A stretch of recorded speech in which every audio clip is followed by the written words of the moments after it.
যে ওই লম্পট চরিত্রহীন সেই সাংসদকে বিজেপির প্রার্থীকে একটা ভোটও দেবেন না। আমি শুধু একটা কথা বলবো, সুজাতা মণ্ডলকে এটা প্রার্থীরা ভুলে যান, এটা একটা লোভী, আর কিছু না। বাবা বিষ্ণুপুর লোকসভাকে, বিষ্ণুপুরের যিনি বিজেপি প্রার্থী, সেই অসুরের হাত থেকে, সেই রাক্ষসের হাত থেকে বিষ্ণুপুর লোকসভাকে মুক্তি দিক। বিষ্ণুপুর লোকসভাকে একজন অপদার্থ জনপ্রতিনিধির হাত থেকে মুক্তি দিক। কাজে যায় বা কলকাতায় কাজে আছি, যদি রাত্রি কেউ 1টা-1.5টা পর্যন্ত মদ খেয়ে ঘর ফেরে, তার সঙ্গে থাকা যায়? যে ছেলেটা যুব মোর্চা না ভারতীয় জনতা পার্টি দায়িত্ব দিয়েছে, দিন রাত রাস্তায় লড়াই করছে, 23 মিটার রাত্রিবেলায় ঘর ত্যাগ করে তৃণমূল কংগ্রেসে গিয়ে পরে মালা পরে নেব, সেটা কি মেনে নিতে পারবো ভাই? তৃণমূল কংগ্রেসে গিয়ে পরে কুণাল ঘোষের বাড়িতে গিয়ে থাকবে, কুণাল ঘোষের কি বাড়িতে গিয়ে 6 মাস থাকবে আর বলবে সৌমিত্রকা খারাপ? প্রিয় দর্শক, আপনারা দেখছেন মাই ভয়েস, আর আমি মঞ্জুর হোসেন রয়েছি আপনাদের সাথে। 2024-এর যে লোকসভা নির্বাচন, সেই লোকসভা নির্বাচন সারা পশ্চিমবঙ্গে 42টি আসনে। সেই 42টি আসনের মধ্যে কিন্তু বিষ্ণুপুরের দিকে নজর সবার, কারণ বিষ্ণুপুরে লড়াই হচ্ছে দুই প্রাক্তনের মধ্যে। তৃণমূল কংগ্রেসের প্রার্থী সুজাতা মণ্ডল, তারই বিপরীতে কিন্তু বিজেপির প্রার্থী তিনারই প্রাক্তন স্বামী সৌমিত্র খায়। যখন থেকে ভোট ঘোষণা হয়েছে আমরা লক্ষ্য করছি যে রাজনৈতিক ইস্যুগুলি সরিয়েও কিন্তু দুজনে একে অপরকে কটূক্তি করতে ছাড়ছেন না। আজকে আমরা কথা বলবো তৃণমূল কংগ্রেসের যিনি প্রার্থী সুজাতা মণ্ডল খায়ের সাথে।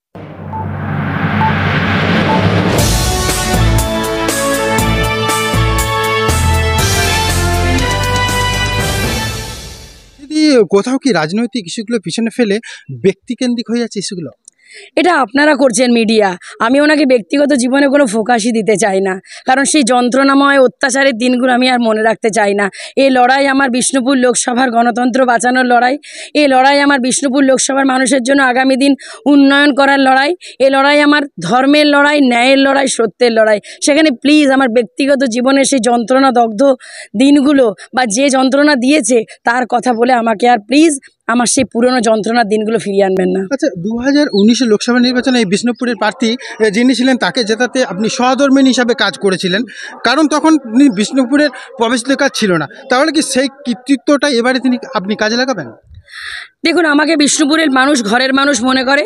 বিষ্ণুপুরের মানুষের কাছে আমি নিজের ঘরের মেয়ে, আর ঘরের মেয়েকে মানুষ ভোট দেবে, ঘরের মেয়েকেই মানুষ বিশ্বাস করবে, কারণ তারা জানে যে বহিরাগতকে তারা ভোট দিয়ে যে ভুল করেছে বিগত দুবারের লোকসভাতে, সেই ভুল তারা বাংলার ঘরের মানুষকে ভোট দিয়ে সেই ভুল ওরা শুধরে নেবে। আমি ভূমিপুত্রী বিষ্ণুপুরের, তারা বহিরাগতকে আর ভোট দেবে না। আচ্ছা, 2021 সালে বিধানসভা নির্বাচনে তৃণমূল তোমাকে প্রার্থী করেছিল আরামবাগ থেকে, তারপরে তুমি সেখানে যদিও জিততে পারোনি দুর্ভাগ্যবশত, কিন্তু তুমি এই যে জয়পুরে যেখানে দাঁড়িয়ে আছো এখান থেকে নির্বাচিত হয়েছো জেলা পরিষদের প্রার্থী হিসাবে। সব মিলিয়ে কিভাবে প্রস্তুত এই যে এত বড় লড়াই? দেখুন, আরামবাগে আমার যে কঠিন লড়াইটা ছিল সেখানে আমি জয় লাভ করেই ফেলেছিলাম, হয়তো সামান্য কিছু ভোটে পরাজিত হয়েছিলাম, কিন্তু সেটার আমি ঘরের মেয়ে ছিলাম না, আর এটা আমার ঘরের মাটি। আজ এই যে মাটিটাতে দাঁড়িয়ে রয়েছি পুণ্যভূমি, এই জয়পুরের মাটি থেকেই আমি নির্বাচিত জেলা পরিষদ সদস্য এবং কর্মাধ্যক্ষ, এবং এই মাটিতেই বিষ্ণুপুর লোকসভার মাটি, এই মাটি থেকেই আমি আগামী দিন জিতবো, এটা আমার নিশ্চিত স্থির বিশ্বাস, কারণ বিষ্ণুপুরের মাটি সুজাতার ঘরের মাটি, আমি এখানকার ভূমিপুত্রী।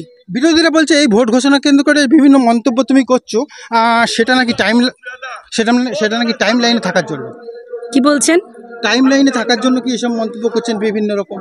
কি মন্তব্য বলুন? যে অঞ্চলগুলোতে বিজেপি লিড পাবে সেই অঞ্চলগুলো লিস্ট করে রাখবে, আর যেখানে যেখানে মানে বুথ ওয়াইজ, আর যেখানে তৃণমূল লিড পাবে সেই বুথগুলোও লিস্ট করে রাখবে। আমরা যেখানে তৃণমূল লিড পাবে আমি সেখানে জান দিয়ে রাতের অন্ধকারও কথা শুনতে, যেখানে তৃণমূল লিড পাবে না সেখানে আমি তো দূরস্থ, আমার কোনো কর্মীদের কম যেতে দেবো না। দেখুন, আমি যেটা বলেছি সেটা আবার একটাই কথা বলবো, মানুষকে নিজের উন্নয়নের জন্য বলবো জোড়া ফুলে ভোট দিতে, এর বাইরে আমি আর কিছু বলতে চাই না। মানুষকে বারবার বলবো, হাজারো বার বলবো, আমি তৃণমূল কংগ্রেসের সৈনিক, আমি তৃণমূল কংগ্রেসের প্রার্থী, আমি 100,000 বার বলবো মানুষকে, প্রত্যেকটি মানুষকে নিজের অধিকারের জন্য, ডেভেলপমেন্টের জন্য তৃণমূল কংগ্রেসকে ভোট দিন, জোড়া ফুলে ভোট দিন, বিজেপিকে ভোটটা দিয়ে ভোটটা নষ্ট করবেন না। বিষ্ণুপুরের জন্য কি করবেন আপনার 5 বছরের পরিকল্পনা? আমার সবথেকে যেটা ইচ্ছা, বিষ্ণুপুরের ঘরের মেয়ে হিসাবে সেটা হলো বিষ্ণুপুরকে ওয়ার্ল্ড হেরিটেজ সিটি ঘোষণা করার এই লড়াইটা আমি চাইছি। আর এখন আমি আসুন আমার সাথে,